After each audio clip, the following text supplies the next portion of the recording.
अल्हम्दुलिल्लाहिल्लज़ी हदाना लिहाज़ा वमा कुन्ना लिनहतदिय लौला अन हदाना अल्लाह लक़द जाअत रुसुलु रब्बिना bill हक़्क़ व नूदू अन तिलकुमुल जन्नतु उरिस्तुमूहा बिमा कुन्तुम तअमलून। सदक़ल्लाहुल अज़ीम।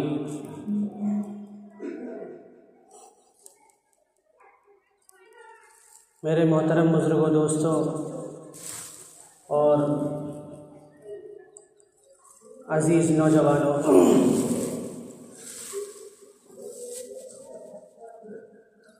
आज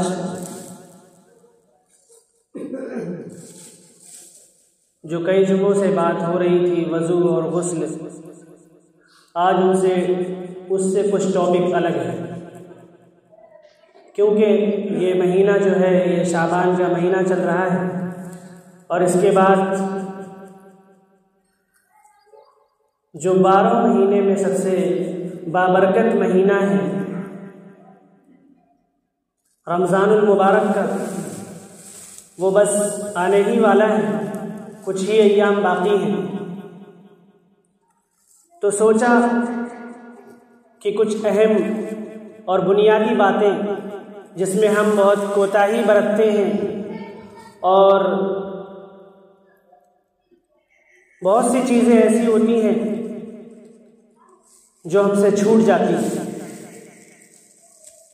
तो उस पर पॉइंट टू पॉइंट बात कर ली जाए और थोड़ा सा मुज़ाकरा कर लिया जाए ताकि तमाम अमाल की और तमाम चीज़ों की याद दहानी हो जाए।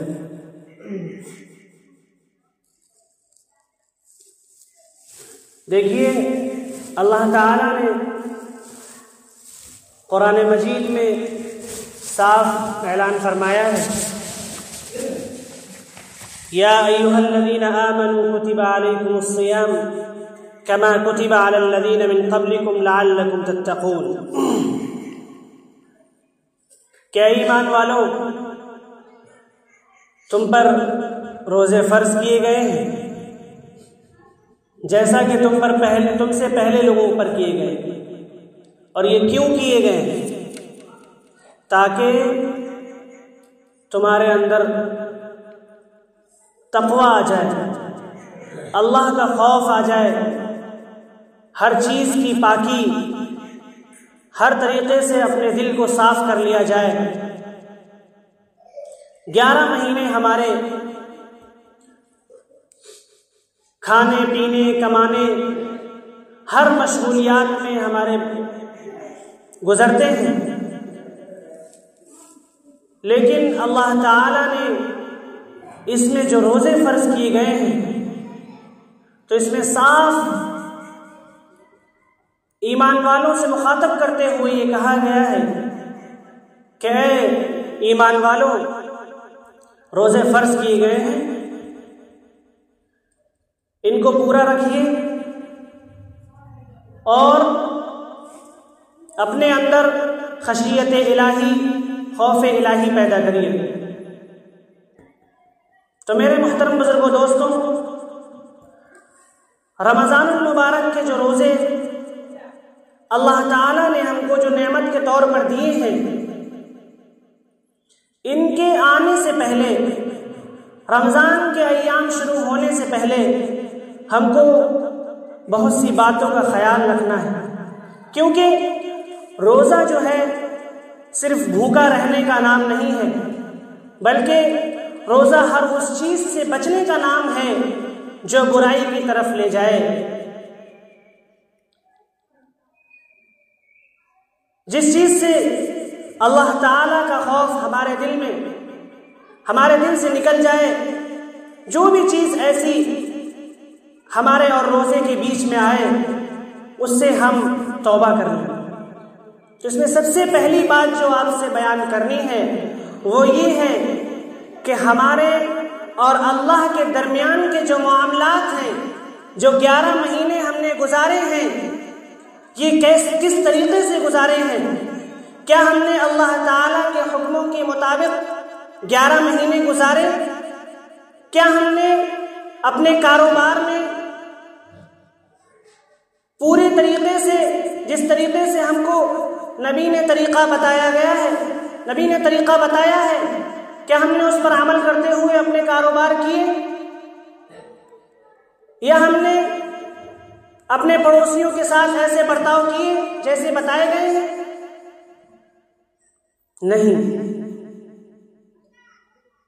तो रोजे के अय्याम शुरू होने से पहले सबसे पहले हम अल्लाह के सामने, अल्लाह के दरबार में आकर सबसे पहले हमारी जिम्मेदारी बनती है कि हम और हमारे दरमियान और अल्लाह के दरमियान कोई ऐसा ब्रेक ना आ जाए जिसके जरिए से हमारे रोजों में कोई कमी रह जाए। मिसाल के तौर पर हमने बहुत गुनाह किए और हम रोजा हैं और कारोबार अपना कर रहे हैं, और कारोबार में हमारा सूद थोड़ा सा शामिल हो गया या झूठ शामिल हो गया, या हम रोजा है हमने रियाकारी कर ली, या हमने लोगों को दिखाने के लिए रोजा रख लिया। अगर ये सारी चीजें हैं तो मेरे मुहतरम बुजुर्गो दोस्तों, हमारा रोजा काबिल कबूल नहीं है। रोजे का मतलब यही है कि हमको हर चीज की कुर्बानी देनी है। अगर हम कारोबार कर रहे हैं तो उसमें पूरे तौर से ईमानदारी के साथ किया जाए, वरना हमारा रोजा खराब हो जाएगा। यह है कि टूटेगा नहीं। आप फुक़हा से पूछेंगे मसाइल, मौलाना लोगों से पूछेंगे मसाइल, तो उसमें ये तो गुंजाइश मिल जाएगी कि रोजा टूटा नहीं है, लेकिन मेरे मोहतरम बुजुर्गों दोस्तों, जो उसकी बरकतें हैं वो चली जाती हैं। तो सबसे पहले हमें इन बातों का ख्याल रखना है कि हमारे और अल्लाह के दरमियान, यानी जो भी हमसे गुनाह हुए हैं, जो भी हमसे कोताहियां हुई हैं, रमजान से आने से पहले सबसे पहले हम अल्लाह से तौबा करें। और मेरे मोहतरम बुजुर्गों दोस्तों, एक बात और यहाँ बताने की है कि आप लोग सोचते होंगे कि आलिम उलमा हजरात जो बयान में कहते हैं कि आप सुन्नत पढ़ लेंगे या दुरूद शरीफ पढ़ लेंगे तो आपके 80 साल के गुनाह माफ कर दिए जाएंगे, या इतने महीनों की आपकी मगफिरत हो जाएगी, पिछले गुनाह सब माफ हो जाएंगे। तो ये सारी जो अहादीस आई हैं वो सिर्फ और सिर्फ सगीरा गुनाहों के लिए आई हैं। एक बात हमेशा याद रखिए कि गुनाह कबीरा जो होते हैं, यानी बड़े गुनाह जो होते हैं, वो बगैर तौबा के माफ नहीं होते हैं। तो इसलिए रमज़ान के अय्याम शुरू होने से पहले हम अल्लाह की दरबार में हाजिरी देकर तौबा करें और माफ़ी मांगे कि अल्लाह ताला हमारे उन पिछले गुनाहों को माफ़ कर दे, जो गुनाह कबीरा सगीरा जो कुछ भी है सब माफ़ कर दे। फिर उसके बाद हम रोज़ा रखें तो उसका हमें और ज़्यादा लुत्फ़ आएगा। और इस महीने के शुरू होने से पहले एक टारगेट हमारे सामने है, हमको एक मकसद बनाना है अपना। देखिए, हम सारी कमाई और जो कुछ भी है, मिलना जुलना, रिश्तेदारों में जाना आना, ये सब पूरी साल रहता है, लेकिन एक खास तवज्जो ये है कि हम नमाज भी पढ़ते हैं, तब भी हमारी नमाज जिस तरीके से कबूल होनी चाहिए वो तो अल्लाह का काम है, लेकिन अल्लाह ताला ने ये भी कहा है कि कुरान जिस तरीके से पढ़ा जाता है उस तरीके से नमाज में पढ़ा जाए। अगर उस तरीके से नमाज नहीं पढ़ी जाएगी, उस तरीके से कुरान नहीं पढ़ा जाएगा, तो मेरे मोहतरम बुजुर्गों दोस्तों, कमी कोताही हमारी नमाजों में रह जाएगी। और कभी कभार तो ऐसा होता है कि हमारे अल्फाज के जो माने बदल जाते हैं, उसकी वजह से नमाज भी फासिद हो जाती है। तो इसलिए सबसे पहला टारगेट जो हमारा रमजान से पहले होना चाहिए वो माफ़ी तलाफ़ी होनी चाहिए। उसके बाद हमारा दूसरा मकसद जो होना चाहिए वो ये होना चाहिए कि हमको रमज़ान में कुरान सीखना है। ये इतने मदरसे हैं, इतने हाफिज हैं, इतने हुफ़ाज़ हैं, इतने उलमा हैं, ये सब किस लिए हैं? इनका दामन पकड़ के कहिए कि हमें कुरान सिखाइए। तो इसलिए रमज़ान में ये कोशिश करें कि पूरे दिन में 1 घंटा सिर्फ और सिर्फ किसी से ले लीजिए और इसका इंतज़ाम इंशाअल्लाह किया जाएगा। अगर आप लोगों की तवज्जो हमारी तरफ रहेगी, कुरान को सीखने की पूरे तौर पर कोशिश कीजिए, ताकि कुछ नहीं तो हमारी वो सूरतें और अल्हम्दुलिल्लाह शरीफ और जो नमाज में जो सूरतें पढ़ी जाती हैं वही हमारी पूरी तरीके से सही हो जाएं, ताकि हमारी नमाज तो सही हो जाए। तो मेरे मोहतरम बुजुर्गों दोस्तों, उम्मीद है कि आप हमारी इन बातों पर अमल करेंगे और तीसरा काम ये करना है कि रमज़ान से आने से पहले अपना शेड्यूल बना लेना है।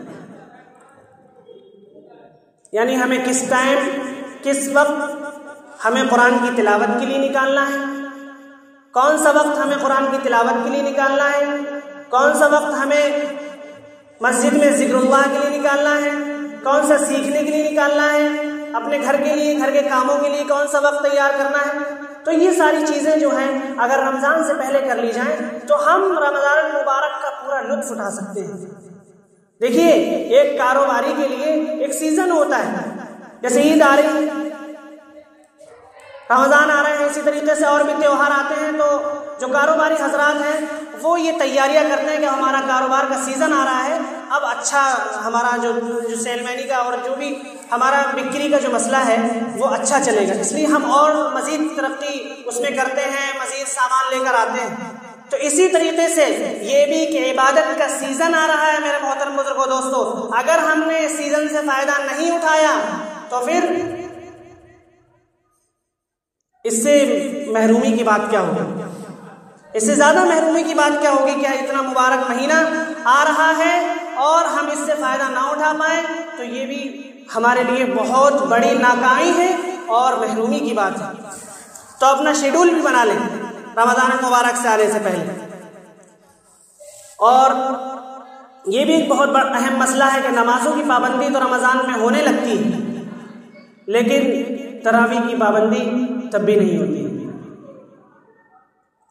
अल्हम्दुलिल्लाह ये भी अपने गांव का बहुत अच्छा रिवाज है कि तमाम मसाजिद में जितनी भी मस्जिदें हैं सबको कहीं भी 10-15 दिन का कुरान नहीं होता है, हर जगह 27 दिन, 25 दिन, 26 दिन, 28 दिन का कुरान अल्हम्दुलिल्लाह होता है।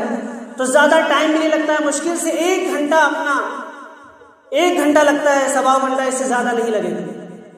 तो इसलिए तरावी के लिए भी अपने आप को तैयार कीजिए। 1-1.5 घंटे में हमारा कुछ बिगड़ नहीं जाएगा, लेकिन हमारा मन बहुत कुछ जाएगा। इसलिए कोशिश ये करिए कि हमारी तरावी भी ना छूट पाए। नमाज तो फ़र्ज ही फ़र्ज है, लेकिन तरावी भी ना छूट पाए, कोशिश करिए। और हमारी बस्ती में देखने में ये बहुत आता है कि आए दिन झगड़े होते रहते हैं। तो ये महीना जो है ये सब्र का महीना है, तो इसमें ये भी ख्याल रखा जाए कि रोज़े की हालत में या जो लोग रोज़ा नहीं रखते हैं वो तो खैर जुर्म कर ही रहे हैं, लेकिन ये सब्र का महीना है, सब्र से काम लिया जाए। किसी भाई से आपस में ऐसी कोई बात ना कह ली जाए या ऐसा कोई माहौल ना बनाया जाए जिससे तनाव पैदा हो। मोहब्बत का माहौल बनाने की कोशिश करिए, बहुत ज़रूरत है। हमारे गांव का जो माहौल बिगड़ा है ये सिर्फ और सिर्फ इसलिए बिगड़ा है कि हमारे अंदर एक दूसरे को देखना नहीं चाहते, एक दूसरे को देखने की ताकत नहीं बची, सब्र नहीं बचा है। तो इसलिए इसका भी बहुत खास ख्याल रखा जाए।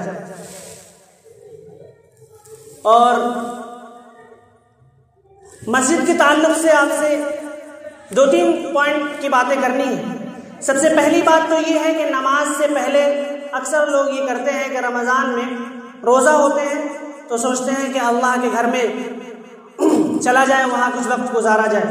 लेकिन यहाँ वक्त गुजारने का मकसद जो होना चाहिए वो इबादत होना चाहिए। आराम को भी मना नहीं किया है मस्जिद में, लेकिन कोशिश ये की जाए कि मस्जिद के अदब का लिहाज करते हुए, ताकि कोई मस्जिद का कोई नुकसान ना हो सके और फालतू पंखे और कूलर वगैरह का इस्तेमाल ना हो सके। मस्जिद में आना किसी का मना नहीं है, किसी के बाप की जागीर नहीं है, हर किसी के लिए दरवाजा खुला हुआ है। लेकिन मेरे मोहतरम बुजुर्गों, दोस्तों, जितने लोग यहाँ नमाज पढ़ते हैं, जितने मोहल्ले के लोग हैं, सबकी ये जिम्मेदारी है कि हम अपनी मस्जिद का पूरा ख्याल रखें। क्यों? क्योंकि ये मस्जिद सबके लिए है, सिर्फ मौलवियों के लिए नहीं है, सिर्फ हफ्फाज के लिए नहीं है, ये जो बच्चे यहाँ पढ़ते हैं इनके लिए नहीं है। और एक खास बात ये भी आपसे मैं कह दूं कि सिर्फ जिम्मेदारी इसकी सफाई की सिर्फ मस्जिद के या मदरसे के तलबा की नहीं है, बल्कि यहाँ जितने लोग नमाज पढ़ने के लिए आते हैं सबको ये कोशिश करनी चाहिए कि हम मस्जिद की सफाई में हिस्सा लें, और अगर कोई चीज़ बिगड़ रही है तो उसको सही करने की कोशिश करें, और अगर ये बिगड़ी है तो ये क्यों बिगड़ी है इसके लिए फिक्र लें। ये हमारी जिम्मेदारी है, किसी एक की जिम्मेदारी नहीं है ये।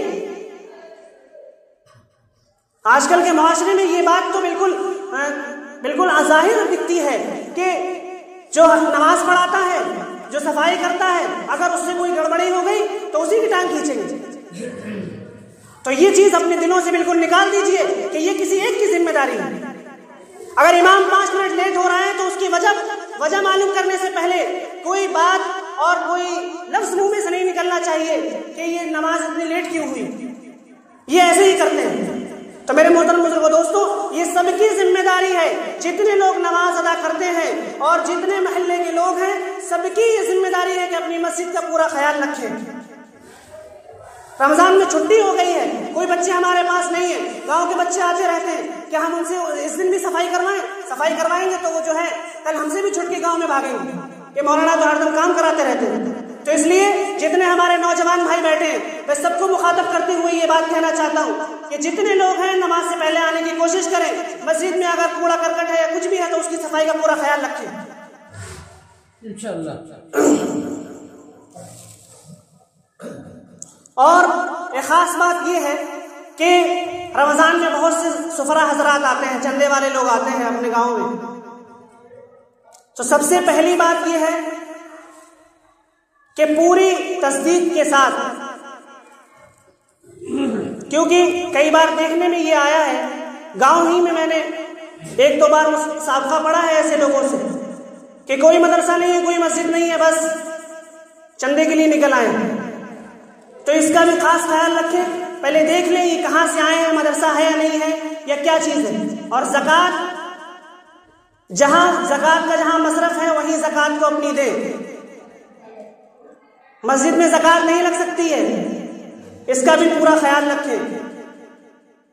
ये सब वो बातें हैं, क्योंकि एक बात हमेशा याद रखिए, आप सोचेंगे हमने तो ज़कात दे दी, अब मौलवी हाफिज जाने, नहीं। आपकी जिम्मेदारी है कि जिसको ज़कात दे रहे हैं उसकी तस्दीक करें कि हमारी ज़कात सही जगह पे लग रही है या नहीं लग रही है। अगर वो सही जगह पे नहीं लग रही होगी तो आप भी गुनाह में शामिल होंगे, क्योंकि आपने ये फिक्र नहीं की कि हमारी ये ज़कात सही लग रही नहीं लग रही। जहां लग रही है वहां दीजिए। तो इसका भी खास ख्याल रखिए।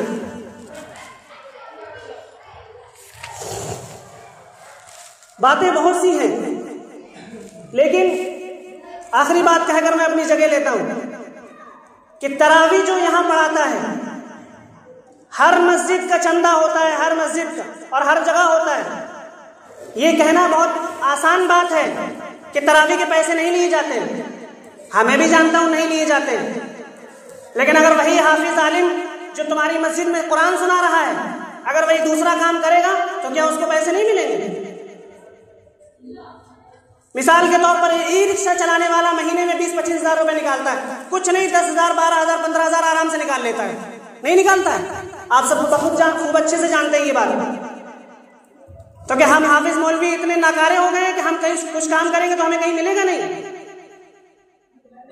इसलिए इस बात का भी खूब ख्याल रखें।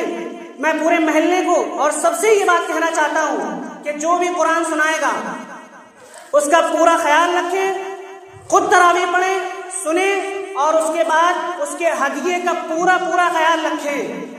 ये आपकी जिम्मेदारी है। पिछली साल जो कुरान सुनाया गया उसमें भी कुछ मदरसा करता है, कुछ हम लोग करते हैं, कुछ चंदा हो जाता है छोटा बड़ा, एम लोग दे देते हैं। और ये सब आप लोगों की जिम्मेदारी है। क्या क्या जिम्मेदारी हम उठाएंगे? तो इस चीज का खूब ख्याल रखें। ये चंद बातें ऐसी थी, बातें बहुत हैं, लेकिन बस ये ऐसी बुनियादी बातें हैं जिनका बहुत ख्याल रखिए आप लोग रमजान से आने से पहले पहले सारी तैयारी। और एक चीज और कि ईद की जो तैयारियां हैं, ईद की जो शॉपिंग है वो रमजान से पहले करनी है। रमजान में जो हमारी खवातीन हज़रात जो जाती हैं मार्केट और कायमगंज इतनी दूर का सफर करके और कोई रोजा रख के जाता है, ये बहुत परेशानियां हैं। इसका सारा जुर्म मर्दों पे है। मर्द की जिम्मेदारी है घर का पूरा इंतजाम करना, औरत की नहीं है। तो इसलिए जो भी सामान है, चाहे खाने पकाने का हो, चाहे बच्चों का हो, किसी भी तरीके की जो भी जरूरियात हैं वो रमजान से पहले कर लीजिए, ताकि हमारी खातून हज़रात को भी ये परेशानियां देखने को ना पड़े कि वो रोजे की हालत में बाजार जाती हैं। क्योंकि देखने में तो यही आता है कि मर्द हज़रात बहुत कम रोजा रखते हैं। तो इस साल से ये माहौल बनाए कि हमारा नौजवान, हर मर्द रोजा रखते हैं। बच्चे रोजा रखते हैं जिन पे फर्ज नहीं, लेकिन हमारे बड़े रोजा नहीं रखते। तो इसका बहुत खास ख्याल रखें, अच्छा माहौल बनाए, पाकीज़ा माहौल बनाए, तभी कुछ अल्लाह ताला की बरकतें रहमतें हमारे बस्ती में और हमारे गांव में नाजिल हो सकती हैं। वरना अभी वक्त दूर नहीं है कि अभी पता नहीं क्या क्या होगा। तो अल्लाह ताला हम सबको अमल करने की तौफीक अता फरमाए, और जो भी बुनियादी बातें बताई हैं और हमको भी अमल करने की तौफीक अता फरमाए, आपको भी अमल करने की तौफीक अता फरमाए। व आखिर दावाना अल्हम्दुलिल्लाहि रब्बिल आलमीन।